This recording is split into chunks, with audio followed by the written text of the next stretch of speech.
Okay, we're ready to begin for those of you who are joining online. Let's open with a word of prayer.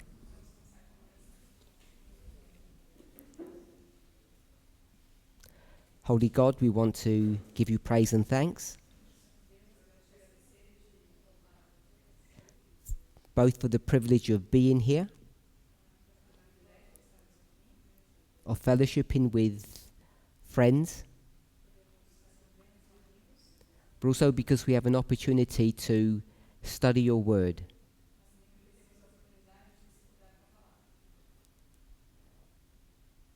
And be able to experience something that so many others only can dream about.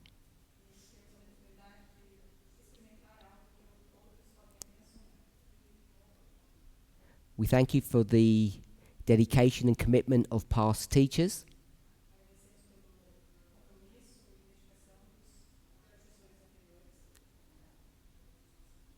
And we ask that we would continue in their footsteps and study your word carefully.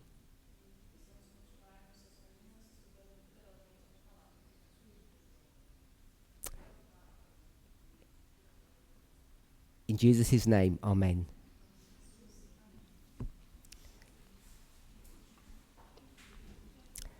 Just a little bit of housekeeping.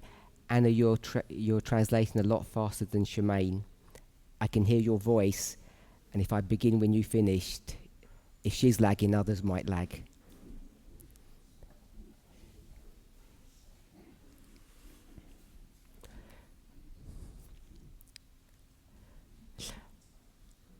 We've spoken about various topics during the two presentations that we've had together.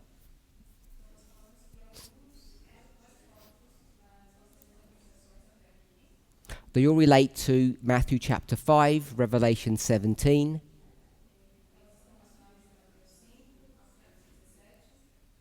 and the theme of adultery.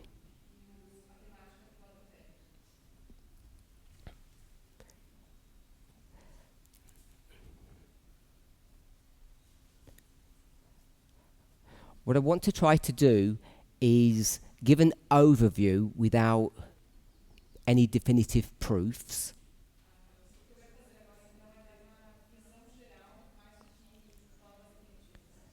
And then go back over these ideas and try to establish them as facts or being correct.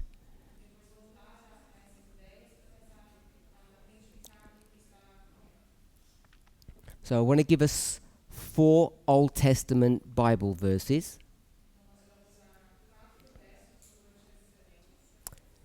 Which I may just comment on without dwelling on them.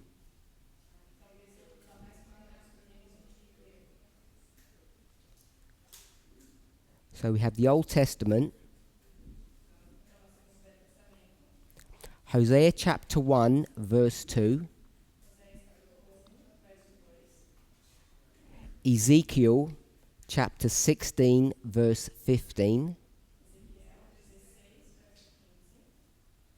Jeremiah chapter 3, verse 1, and Malachi chapter 2, verse 14. As I say, we're not going to go through those verses today because we need to carefully read them and then discuss the context in which those passages are found.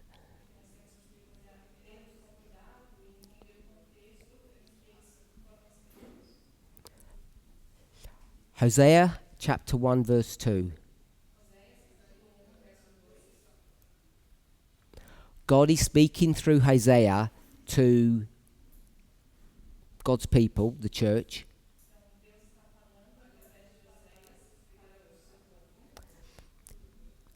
And God's going to do that through a parable with Hosea.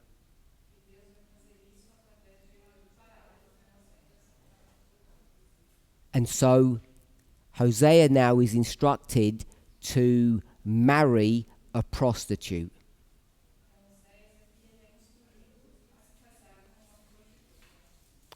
says that in the verse. Get a wife who's a prostitute.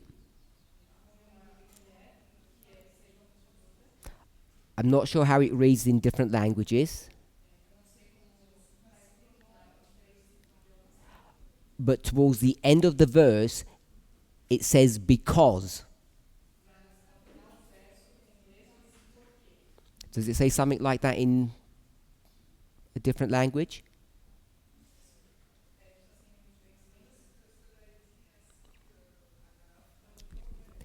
Okay, and so the reason for that is because the land has committed great whoredoms or prostitution.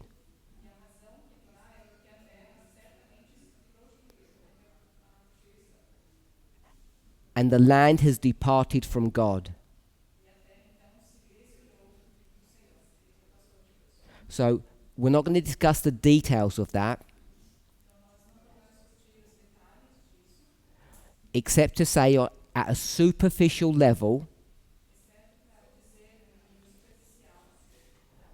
I know it says land, but I'm going to say the church has committed fornication and has left God.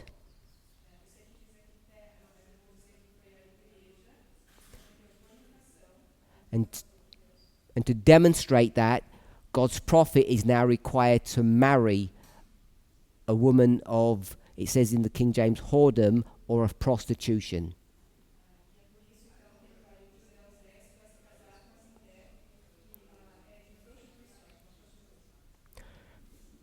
So what I want us to see in Hosea chapter 1 is if we were going to use a word, the word that we would use would be fornication.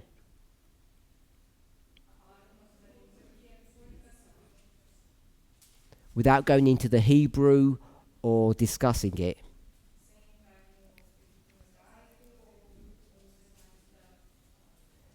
It doesn't use the word adultery. That's the point I want us to see. We'll go into Ezekiel 16:15. God is speaking to the same church and says, you have played the harlot. You've become a prostitute. And you've managed to do that because of your beauty.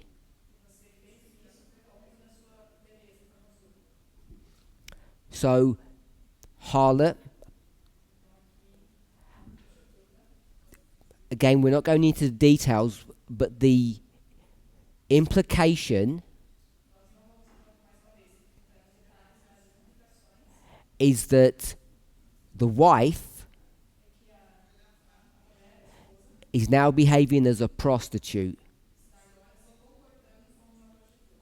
And what she's doing is fornicating herself to other men.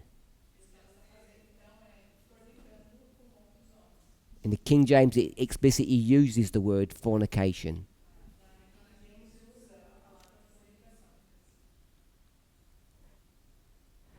Does anybody have any questions so far of what we're doing? Just going to 4 Old Testament passages talking about this idea of, I'm going to call it marital relationship.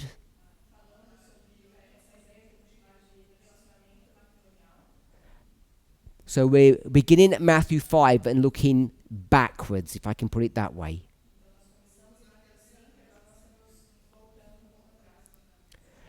The same issue, a relationship between a man and a woman, when it's described in the Old Testament, in these first 2 verses, is basically described as being fornication.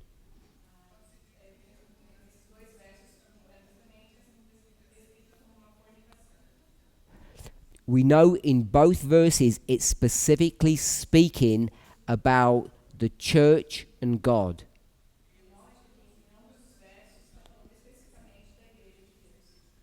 Jeremiah chapter 3 verse 1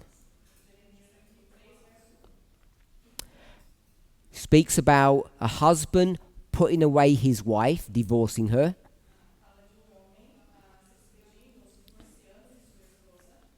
Then it speaks about some details of how that relationship follows on.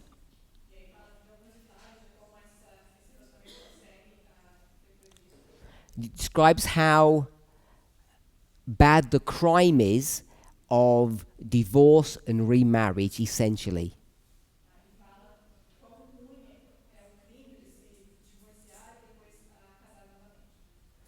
And then he speaks about the church and its crime. It says the church has played the harlot, has become a prostitute.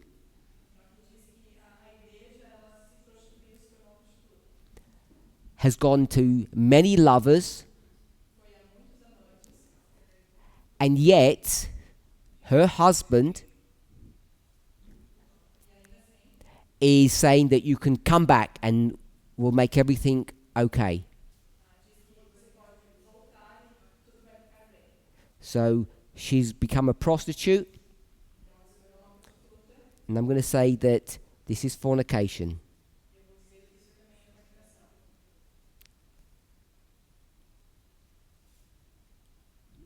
Last one, Malachi 2:14.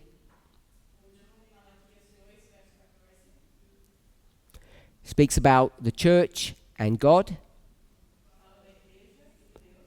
He speaks about how treacherously the church, Israel, has behaved.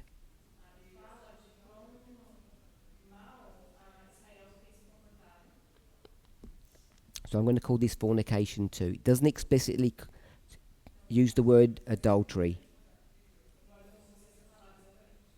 Then we come to the New Testament, and we are in Matthew 5. I'll just give a single verse, 28, but there are a couple of verses.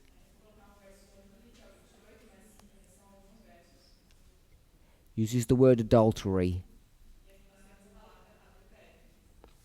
And then if you go still in the New Testament, we're in Revelation 17 verse 2.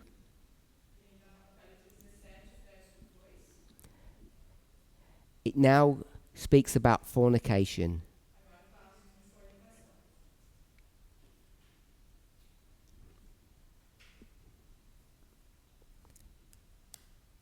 Anybody have any questions?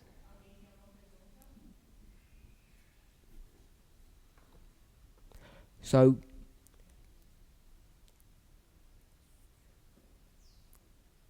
if we go a little bit further back in the Old Testament,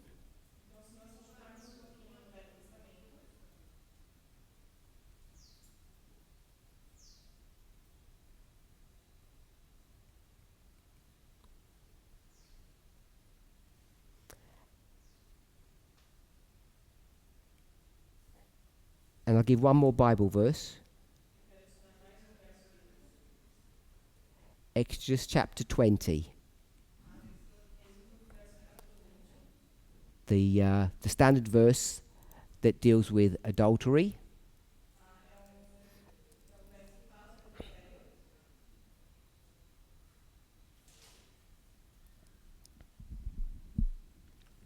Verse 14.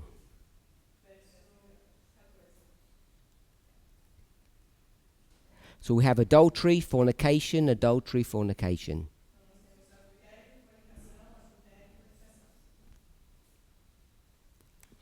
So I was asked in the first presentation to review Matthew 5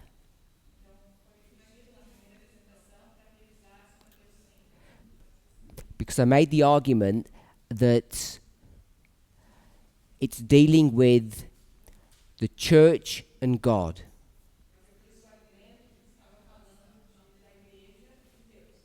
So Jesus is standing in front of the leadership of the church, speaking to people, and a surface or a literal reading of that sermon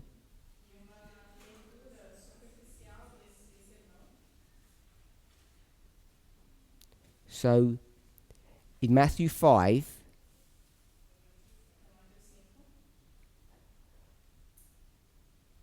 Sermon on the Mount,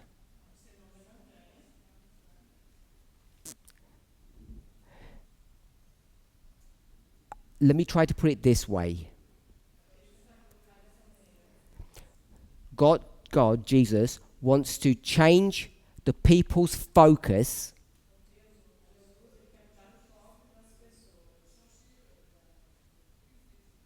from the external to the internal. And you'll see that this is a recurring theme in the different aspects of our humanity.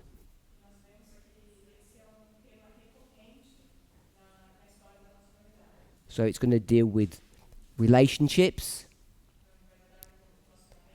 in different ways. Lying, stealing, cheating,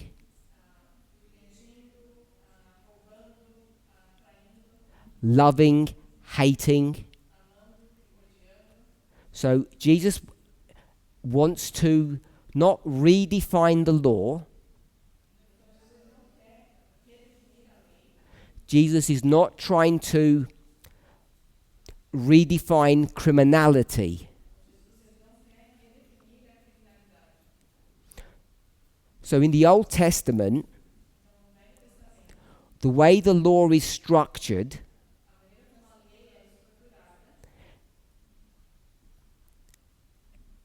is related to the question that we asked in our last presentation.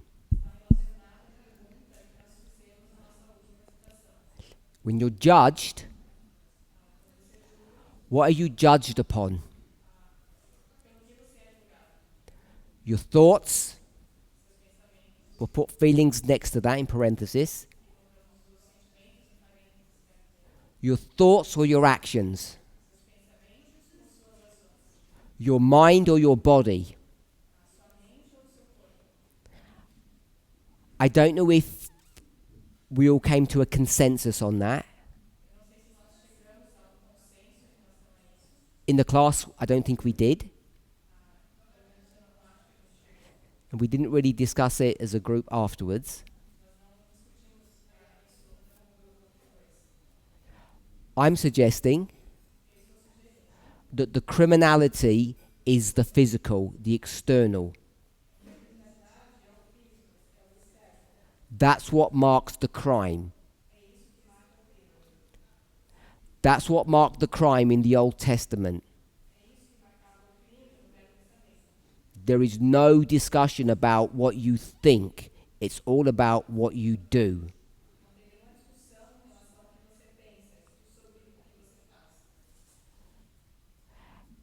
And yet, when we compare what people call the Old Covenant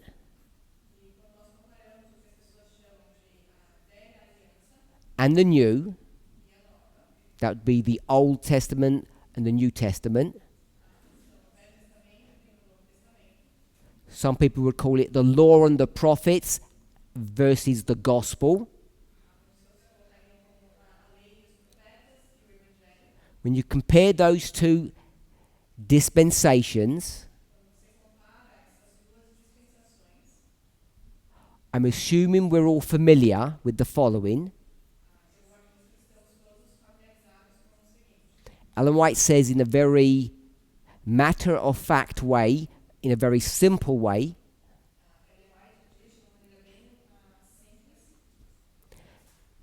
that the new is in fact the old or the original. So she's not the only person, but I'll give her the credit. I'll say Ellen White says the old and the new. I've put testament, but you can put covenant. See, if I put OC, people won't remember what that meant.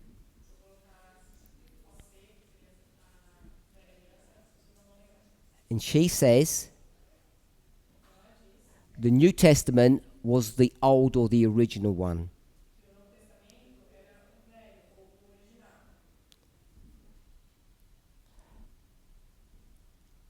Maybe in the language of Paul, this is the law in the heart.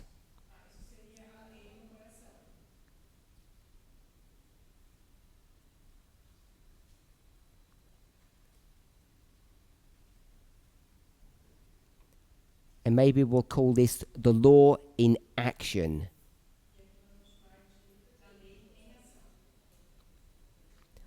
Curtis.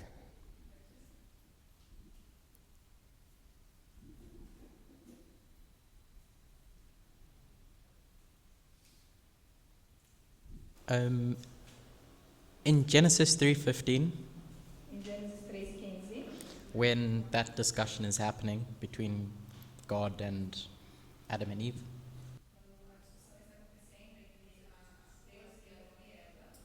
and typically we refer to that as the gospel.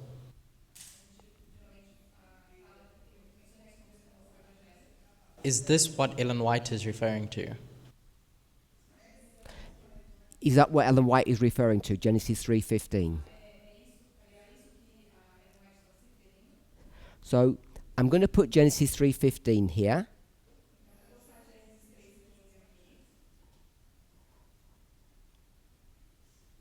I don't want to say no to your question. So, because I don't have a memory of it. So I'll say yes, Ellen White will refer back to Genesis 3:15. But often what she's going to do is go to the patriarchs, like Abraham and Jacob. When God is creating a people and law, Abraham, Moses, Jacob, etc.,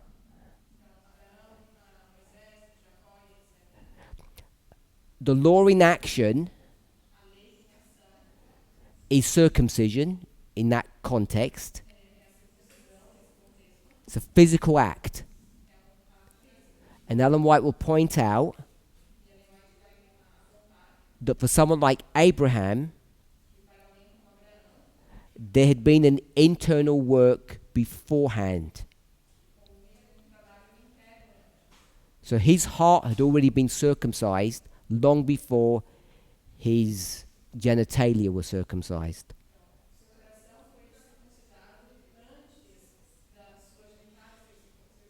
But it's the same principle.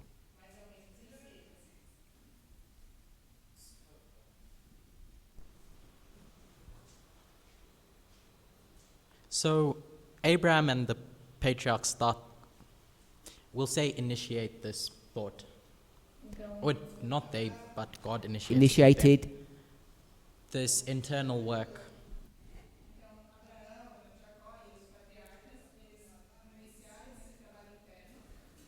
And then you have the period where Israel as a people is raised up. And that's what you're describing as law in action. Yes. Where does Jeremiah fit into that? Jeremiah, this one? This Jeremiah, or Jeremiah what? Jeremiah talking about at the end of the captivity there's going to be a new heart, etc.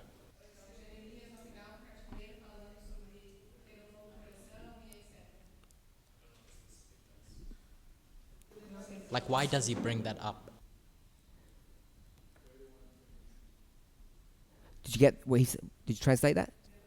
Why does he bring that? Why does that come up in the midst of, we'll just say, law in action?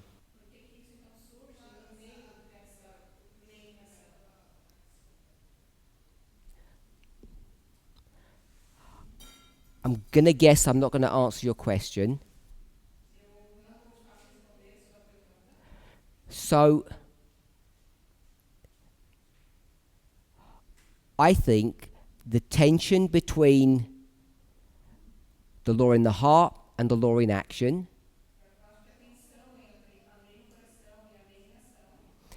is related to what we spoke about yesterday.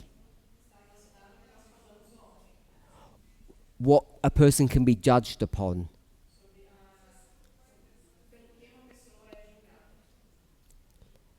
So, I don't want to pin you down. I don't want to put you in the questions in this hot seat.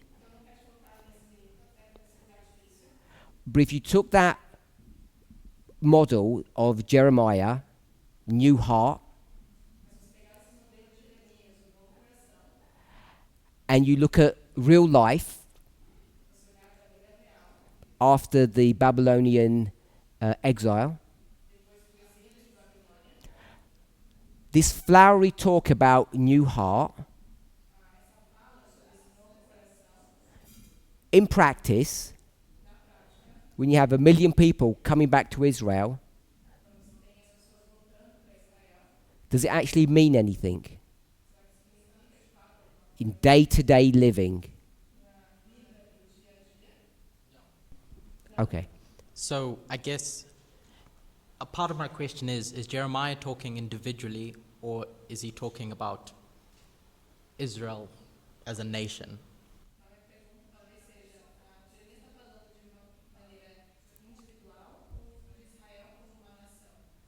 So I'm willing to be corrected, but I'm suggesting in the same way that Jesus is speaking collectively,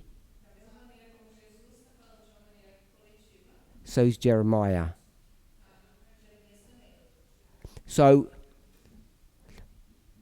we're a movement, a group of people,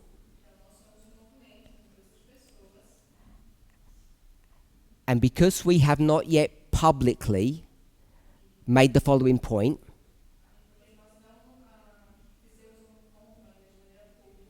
at least in a strong fashion we haven't done that. But if you look at the studies on the nature of humanity over the last 8 years or more,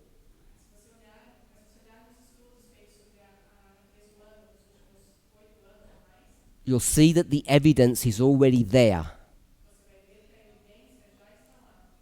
I just want to pause. I spoke, whenever it was, about the papacy. And I'm suggesting that for a long time, way more than 10 years, we had the evidence right in front of our eyes that the papacy was not going to be a part of end-time prophecy.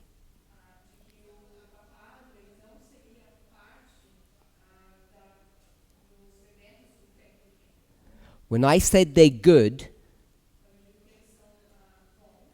it means prophetically they're irrelevant.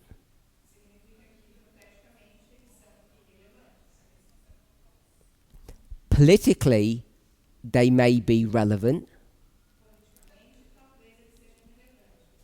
but prophetically, the only relevant good people is this movement.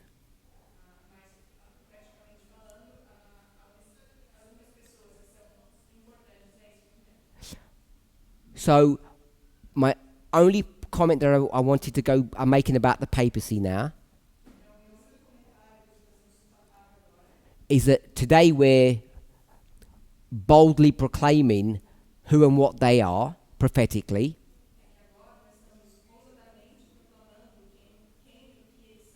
We could have done it a long while ago. When it comes back to what we were discussing now, I think each of us, I don't mean individually, I mean collectively. We have all the information over the last 8 or 9 years from the studies of the nature of humanity to know that we're judged on action, not thought.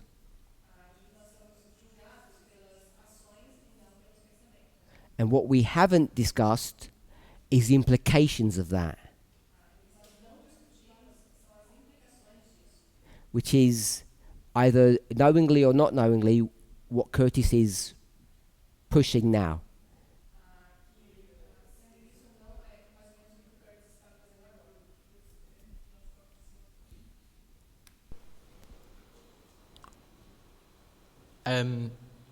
This is a comment slash question. You take it how you will. Isso é comentário barra pergunta. From what you've just described, Pelo que você acabou de descrever, that Jesus and Jeremiah have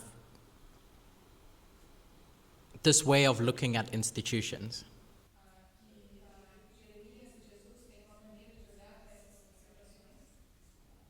And you've spoken about how God, or questioned how God would look at individuals.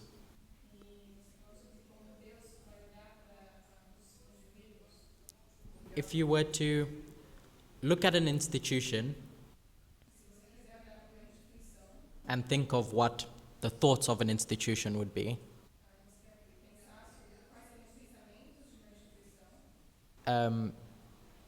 it seems to me that that would align with their doctrine, their beliefs. Yes? If that's the case, it seems valid and it makes sense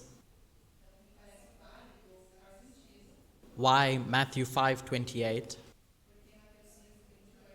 would point you to the thoughts where you couldn't do that to an individual.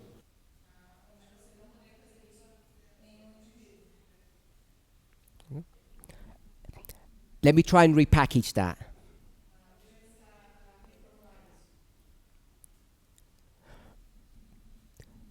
I'm not going to address the issue of the individual and the institution.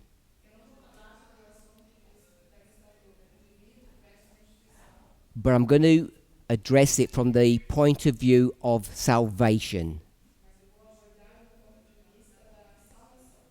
And this is where, if you call it the ditch or the trap lies for you. This is why, individually, without you realizing, there has begun to be a gradual change or an upswell, like a wave that swells up, of a new way of looking at, I call it salvation, but I wanted to say new way of looking at things.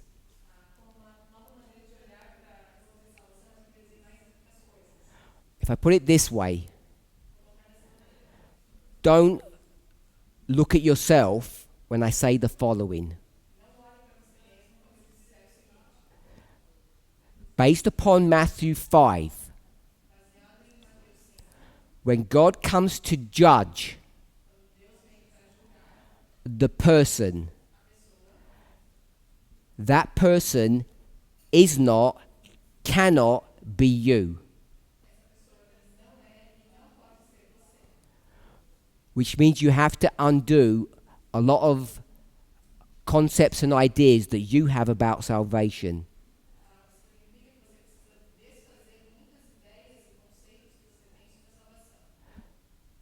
These rules can only be applied to a person that we call an institution. Let's just call it a church. Israel, the 144,000. So we don't get bogged down with institutions and things like that. In order, I'll use familiar terms. In order for this movement to be successful,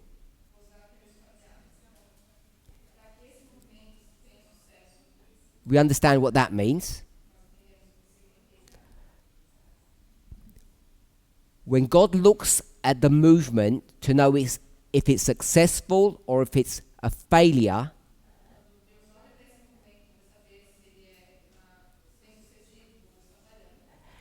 isn't based upon its actions alone. It's based upon its thoughts. If the movement doesn't love keeping the law, but it only goes through the motions of keeping the law,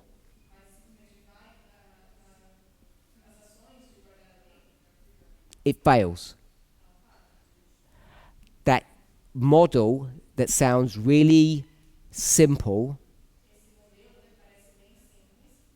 and correct, because that's what you all believe about yourselves. The rude awakening is it doesn't work for an individual. Which is what I said yesterday. Just smile and hate people and it'll all be good. And that runs counterintuitive to what most of you have understood.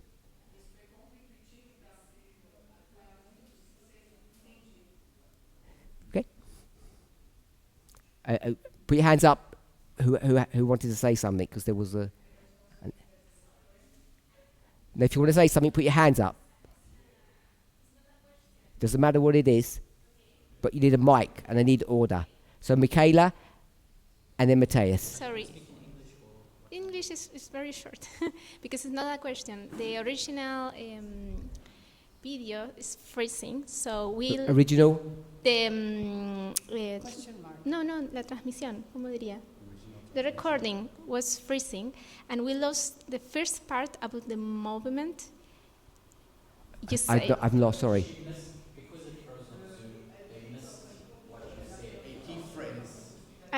Sorry. You're speaking on behalf of people online? Exactly, because Okay. Cesar can translate. Which bit do I need to repeat? La parte que hablaba sobre el simbolismo del... Es que no pude escuchar nada, se cortó totalmente. El primer concepto sobre cómo afectaba a nivel institucional en vez de personal. For those of you online, Pedro's going to repeat what got frozen in English as though he was speaking what I said. If I don't have that good memory, I will just say they missed.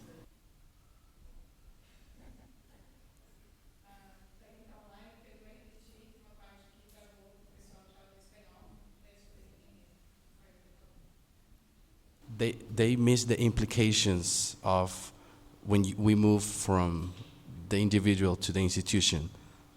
It's a key phrase that you did at the beginning.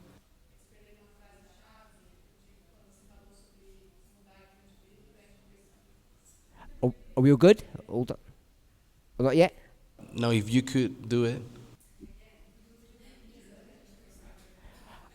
I'm not going to do it again, because I'm going to go over it again anyway. And I can't remember what I said. Matthias?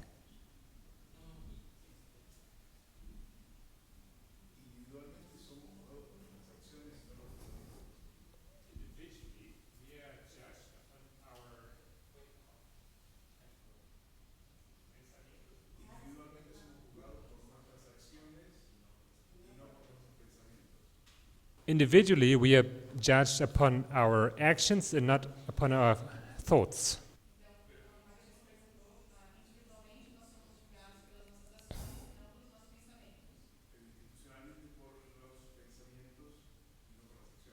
But on an institutional level, we are judged upon our thoughts and não somente sobre ações, and not only upon our actions.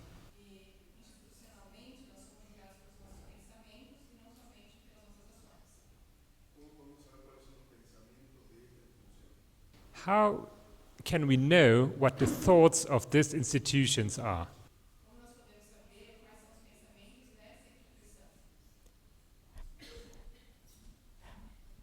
It's very difficult because we're weaving symbology, parabolic models with our own humanity.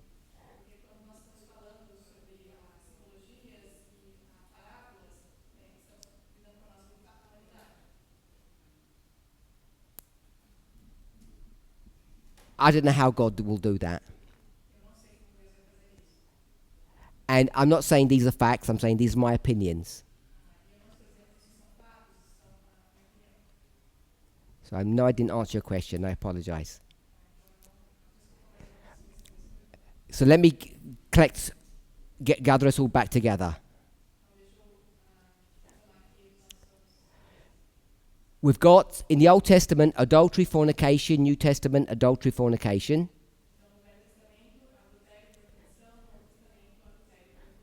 The Sermon on the Mount. Jesus wants to redirect people's thinking from the external to the internal.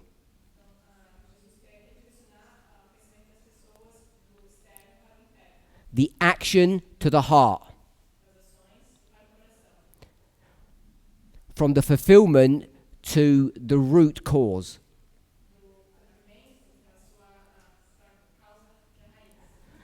Then we spoke about Ellen White saying that this New Testament, the law in your heart, the internal,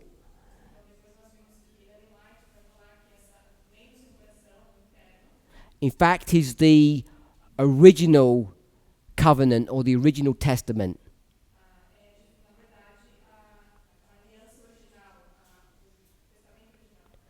And we can find that in Genesis 3.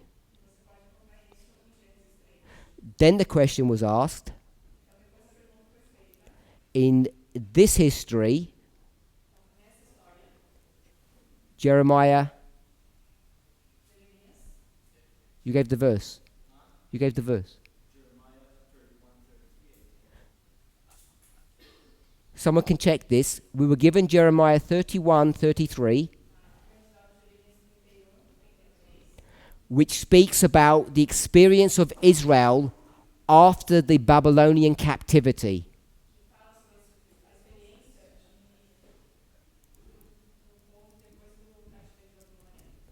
So I'll just check. So it speaks about a new covenant after those days. The law's going to be put into people's hearts. And we know that this passage is often used to describe the experience of the New Testament.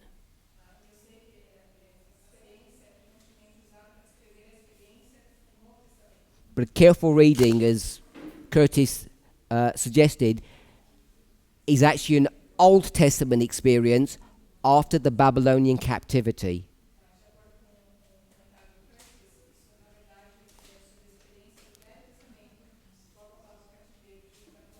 So I'm saying, as a matter of factly, just casually, there is no way that 1 million people come out of Babylonian captivity all thinking perfect thoughts.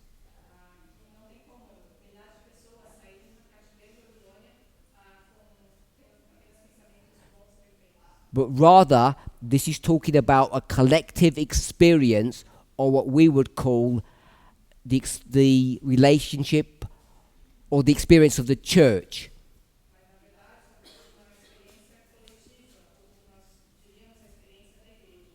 Let's think about it this way. Malachi said, you have committed a lot of whoredom. Malachi didn't say the next bit. Malachi 2:14 says you have committed a lot of fornication. Didn't say the next bit. Did not say the next bit. Therefore, I sent you into Babylon as punishment. Come back to Malachi. After that, if you've learnt your lesson, we can be husband and wife again as though nothing happened.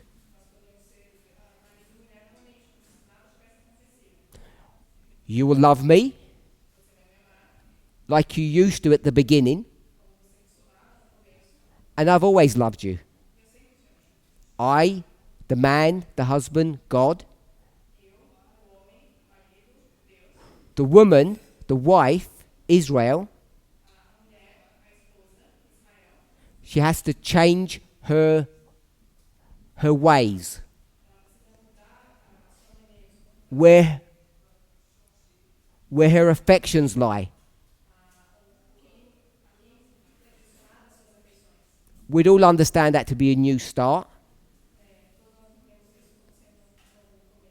We all understand that partners who are married,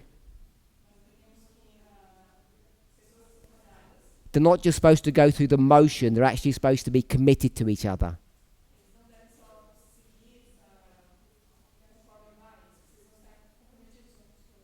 I think that's what's being described in Jeremiah. What I've just said now is not anything new, it's just a repeat of what I said earlier. So, coming back to these 4 steps, or these 4 passages, we know that in Exodus it's talking about real men, real women.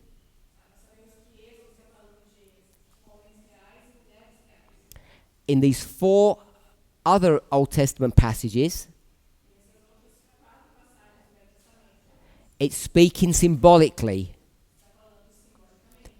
It's talking about a real church and a real God,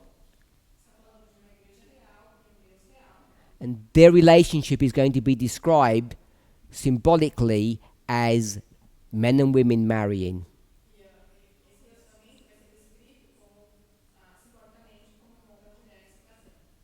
A marriage going wrong. And it consistently uses the concept of fornication when it does that.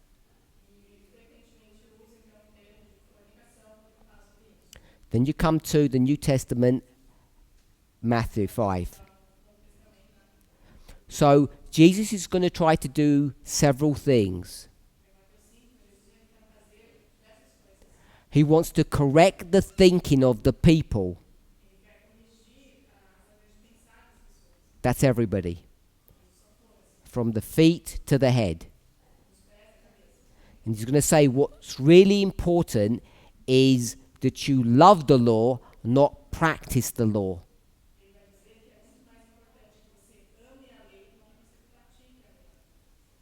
Killing isn't the issue, murdering somebody.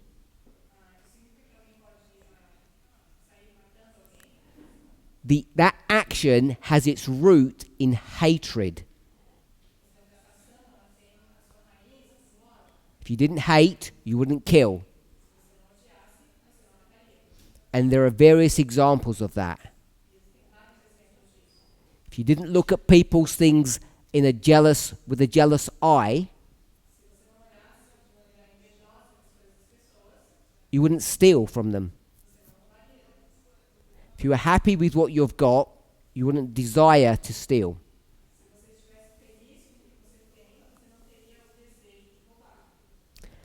If you don't look at women in the wrong way, you won't sleep with them.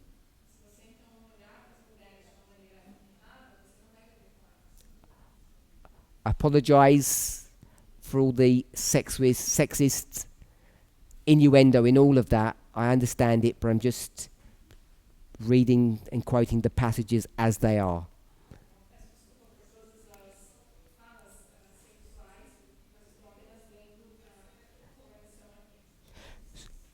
So, all good?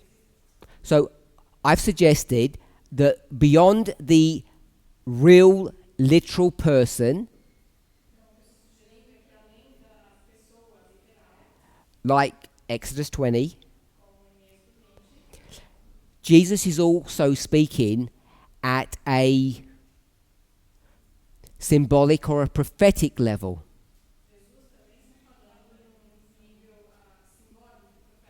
That Jesus is predicting the end, the demise of Israel.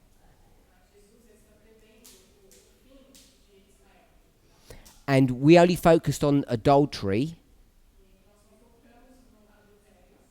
but I think you can see that in the various aspects that are discussed in the Sermon on the Mount.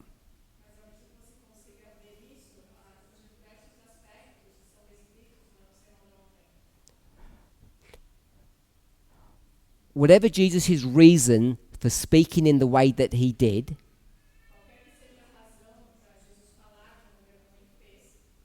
either he's too scared,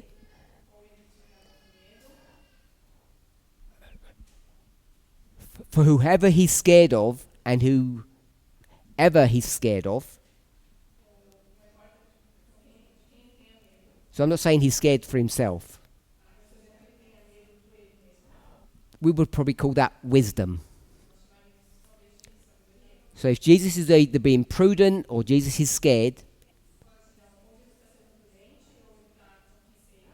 all the language is wrapped up in literal human experiences.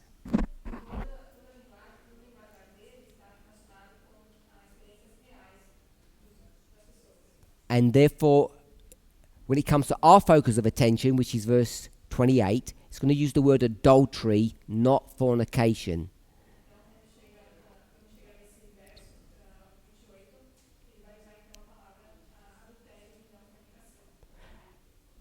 And in doing that, we've already discussed that Jesus is now going to broaden the definition of adultery.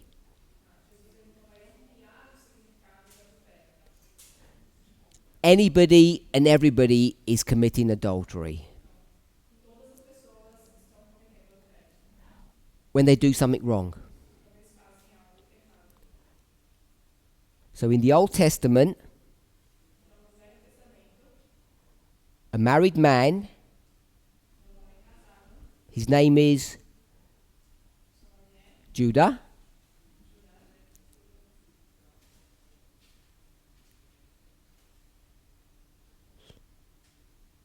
Sleeps with his daughter in law, but she's disguised as a prostitute.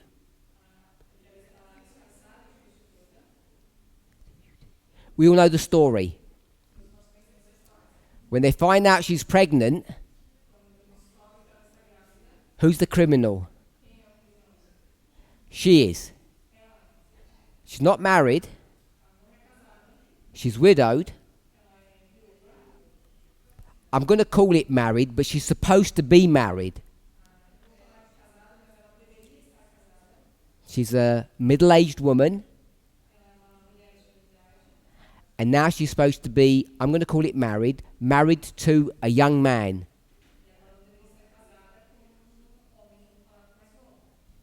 And Judah doesn't like that. So he wrangles, he makes it happen so it doesn't work out. She feels cheated. So she dresses as a prostitute, which means she knows what her father-in-law is really like. Which in and of itself is disgusting.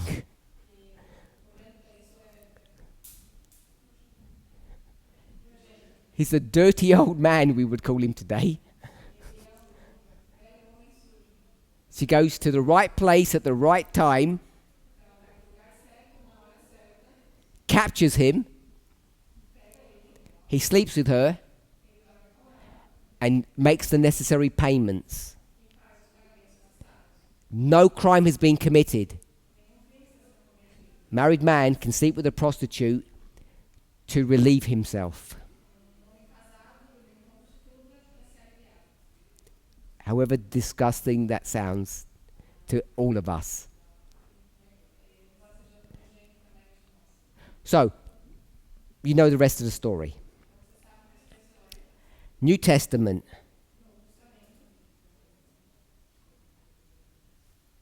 Matthew 5. Someone knows the Bible verse for the Judah story. They can give it to me. I'll put it here.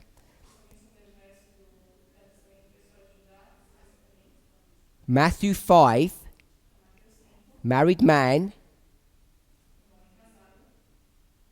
with a prostitute. So this is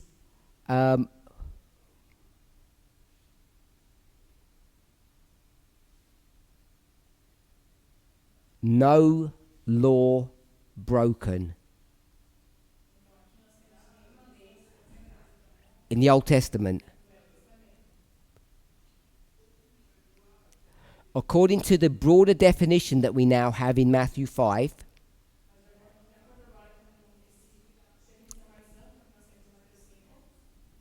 has the law been broken now?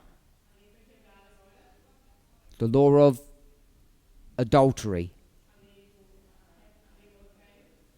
So in the Old Testament, there's no adultery. In the New Testament, we have adultery spilling out of our ears.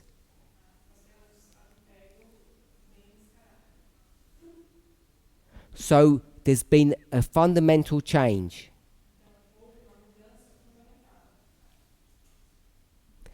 Back in the day, we might develop an argument that this is a form of pornography.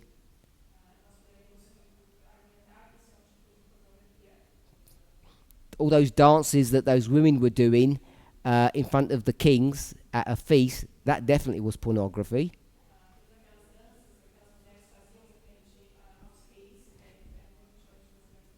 So you can see today why pornography is a severe crime. Just from Matthew 5. You don't have to look at the brutality and the how women are treated. You don't have to look at all of that. Just Matthew 5 will show you how bad it is.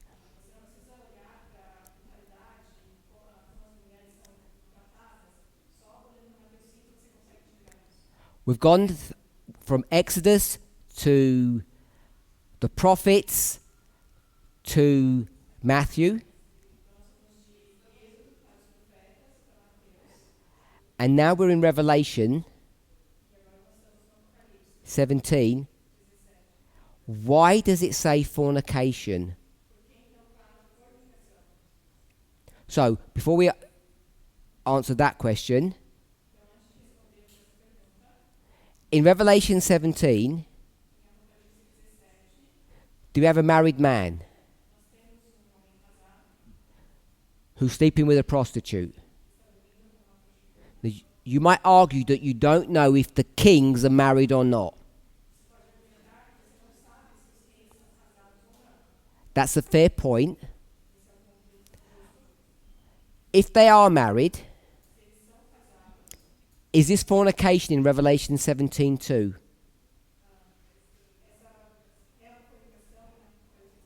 Or is it adultery?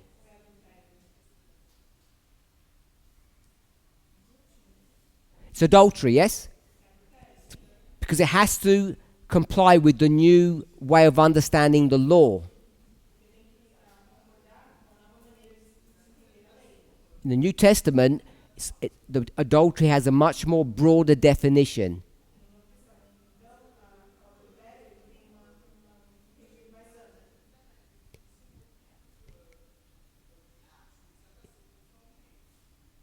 So, it's adultery. I think we all can agree with that. So if it's adultery, why does John call it fornication? Does John know it's adultery? Maybe not, someone said. So either John is ignorant, or some other reason.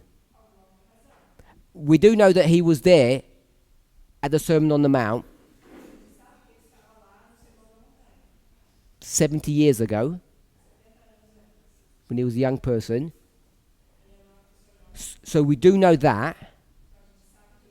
So we'd have to assume that he was there, didn't understand what Jesus was talking about, and didn't learn anything for the next 70 years.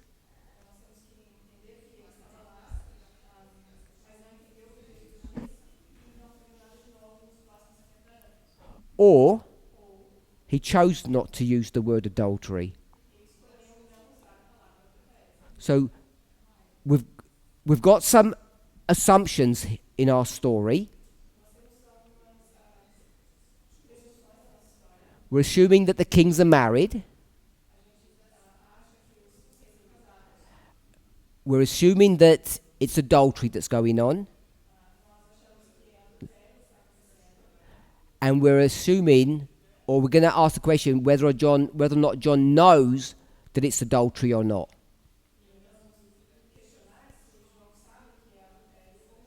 So the only way you can answer those questions, I'm going to suggest, is through methodology.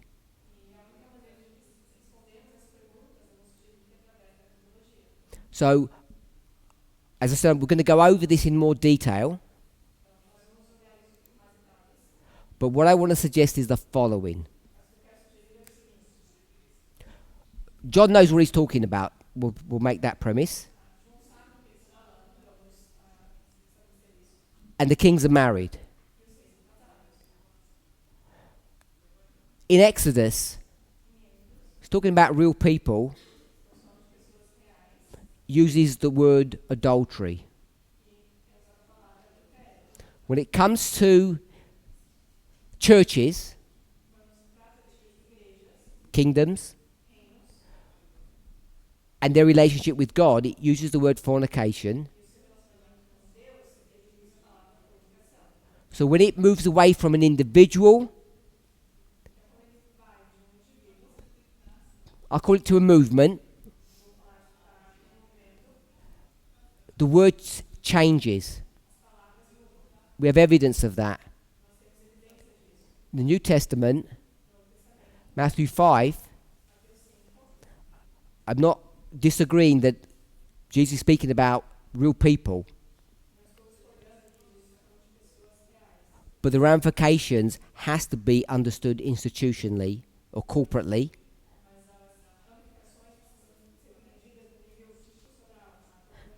And that's why Jesus talks literally about adultery as much as Jesus talks literally about stealing.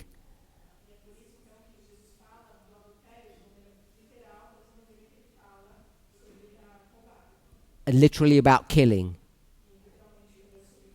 When we come to Revelation 17, this is not a literal story. It's not a literal woman. And even though you might develop an argument that those kings are literal,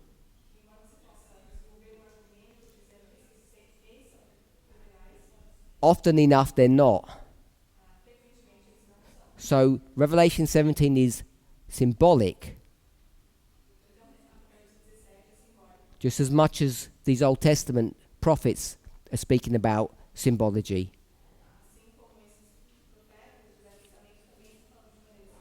John knows all of that, and that's why he's going to choose to use the word fornication. Because if he'd used the word adultery, both to his audience, those New Testament Christians, and worse, us, we would have got confused. And we would have gone into those verses and misunderstood what they meant.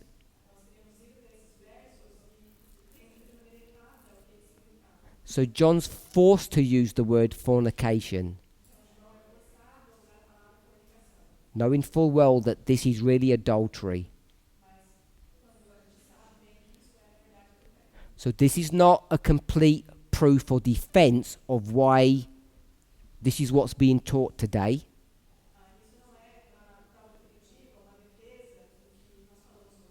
But it lays forth the logic upon which the statements that have already been made are built upon.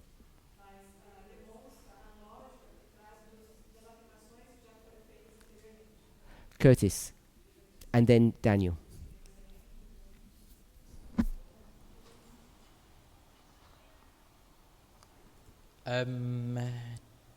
Maurice? That's okay. I don't know if this is correct or not.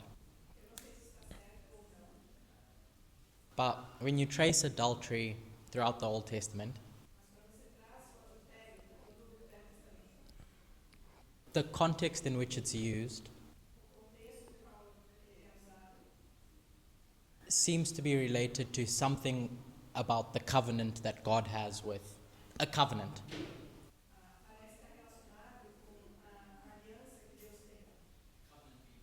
A covenant being broken. And so God, the authors will refer to it as adultery. But then when the word fornication is used, there's something implied about an alliance between the fornicators.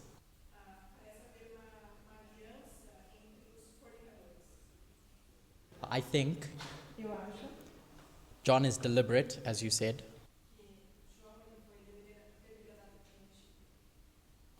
perhaps to raise the point that there's an alliance going on between the king and the woman.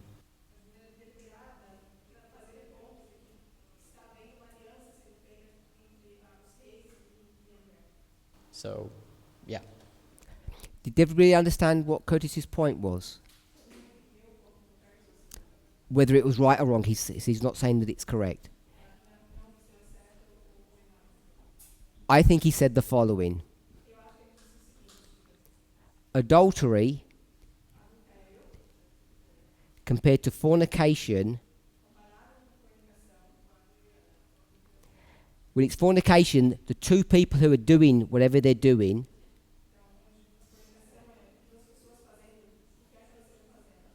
eyes are open, they're in agreement, and he used the word alliance, so I'm going to use that word. Even if I spell it wrong. Double L, is it? I thought it was. Adultery, I'm just going to call it a mistake. You can get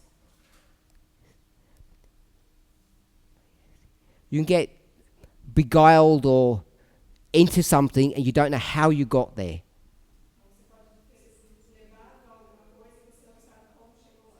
Is that fair assessment of what you said, or you want to have I made things worse?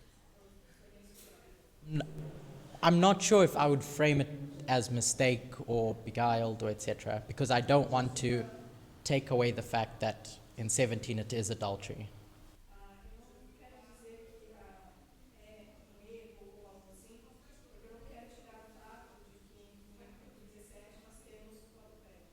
It was just, I think John has a perspective and he wants to point to that perspective without denying the other.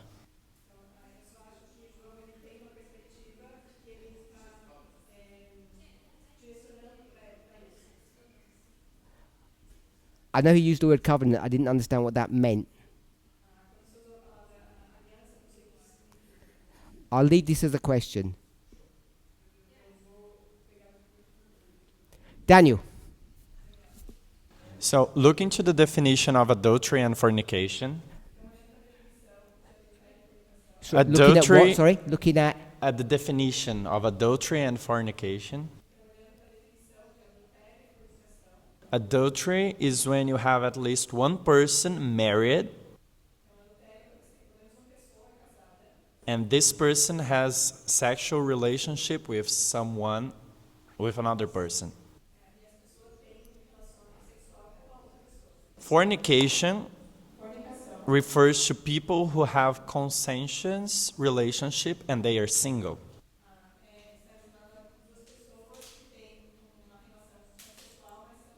So they don't have any alliance like a marriage. So adultery, you are breaking an alliance, and fornication, you just don't have anything.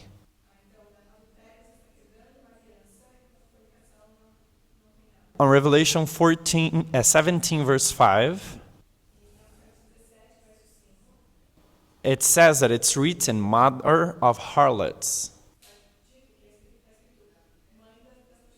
A harlot doesn't have a marriage, doesn't have a alliance with anybody.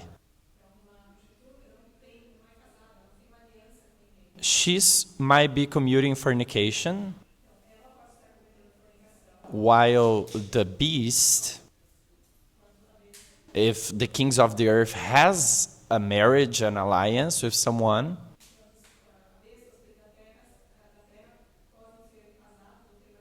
if we assume they are married, they are committing adultery. But as she does not have any alliance, it's a fornication. Does that make sense? It makes sense. I'm not sure if I agree. He's married, and he's having sex with a prostitute.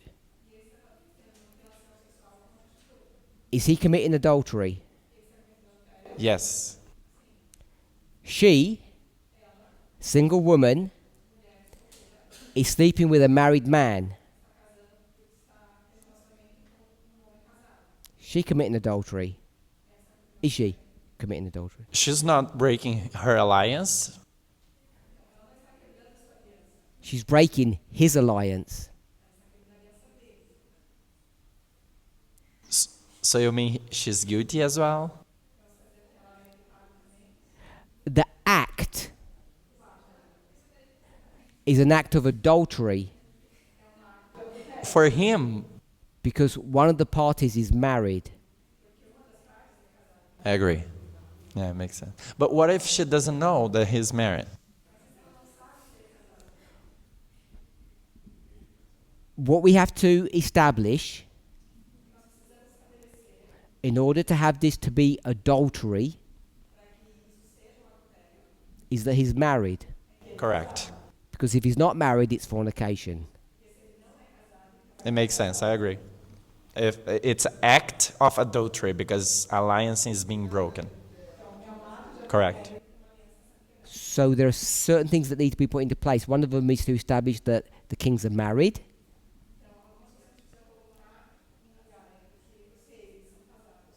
And John knows what he's speaking about. So if they're married, and John is clever, why does he not call it adultery?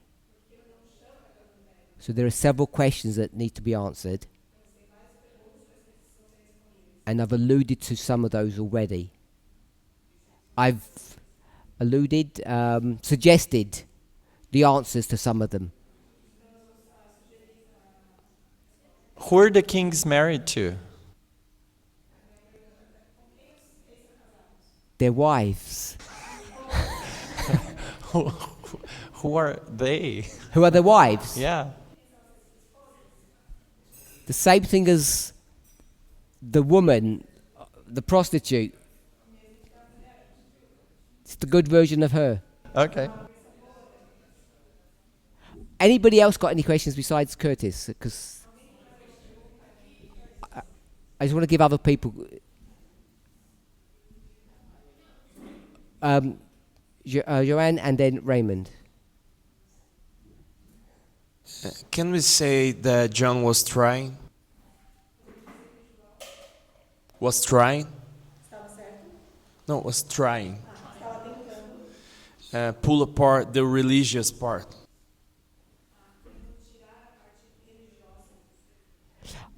I don't know, but I suspect is happening because John knows that this is a symbolic relationship.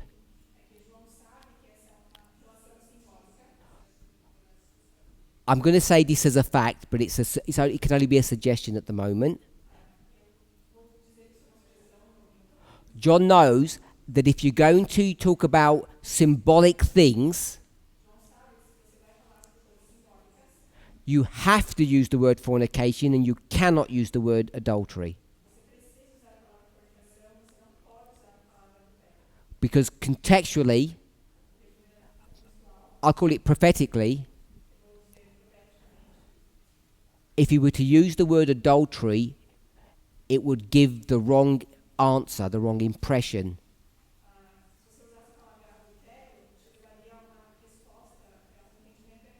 And when you're speaking about kingdoms, nations, institutions, fornication is the correct word. Raymond?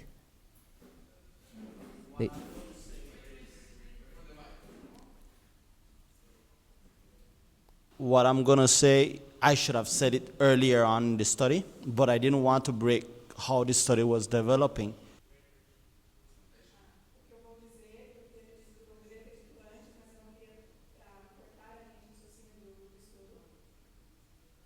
When we look at Matthew 5, literal adultery is lost spiritually. That's the moral aspect. With the prophetic, when we look at adultery in Revelation 17, or the term fornication,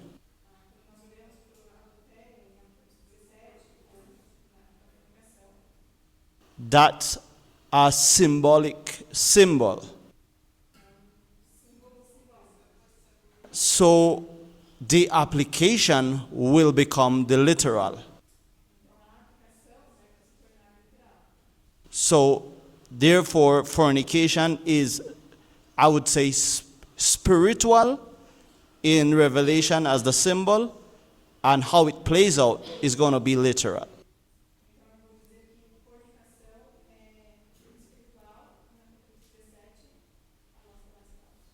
And I want to say, I think that's why the whore is judged, because of what it's doing literally. That's why the whore is being judged, because of what she's literally doing. Yeah. Is that what you said? Thank you. Last point that you wanted to make, Curtis, on Daniel, then we'll close. I think we need to be careful of using modern dictionary definitions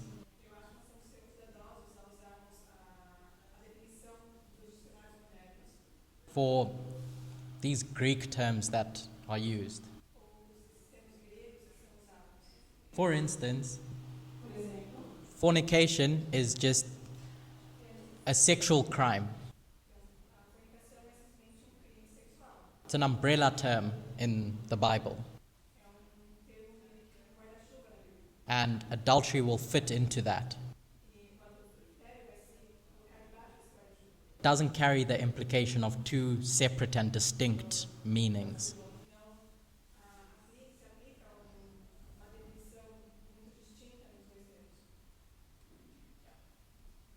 Okay. Hope that helped people. Let's pray. A comment? If we're allowed to. Gabriel's going to make their last comment, because it's his camp. I don't know if you recall, Elder Jeffs used to use an expression in regard to Daniel and the daily about the switch of gender.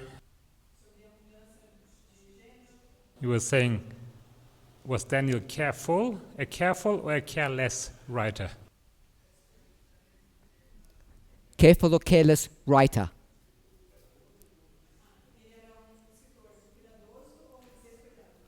But I think, as you said, we have to use methodology to come to that conclusion about John.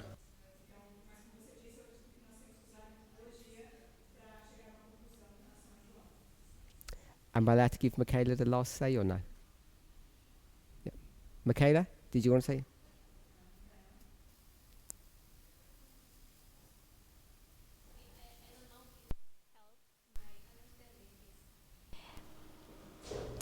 These two words are two points of view of the same event or evento. Yes, in my understanding, these two words are different points of view of the same event. Because at least in Spanish, adulterio is similar to adulterar. Adulterar means when something is corrupting or with contamination. And fornication for me is the literal action of this event.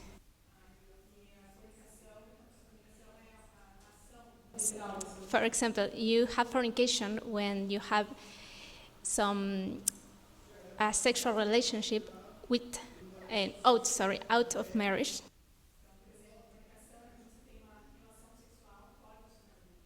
And adultery maybe means when you make this action, you are corrupting your pact, your alliance, your deal in your marriage. Fornication obviously is the same, but for me fornication is the action and adultery is the meaning.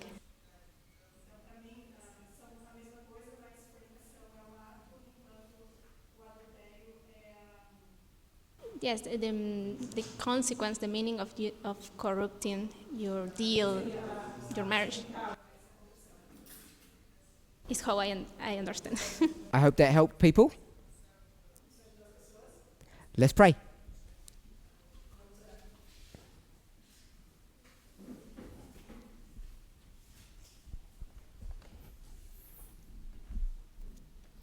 Holy God, we thank you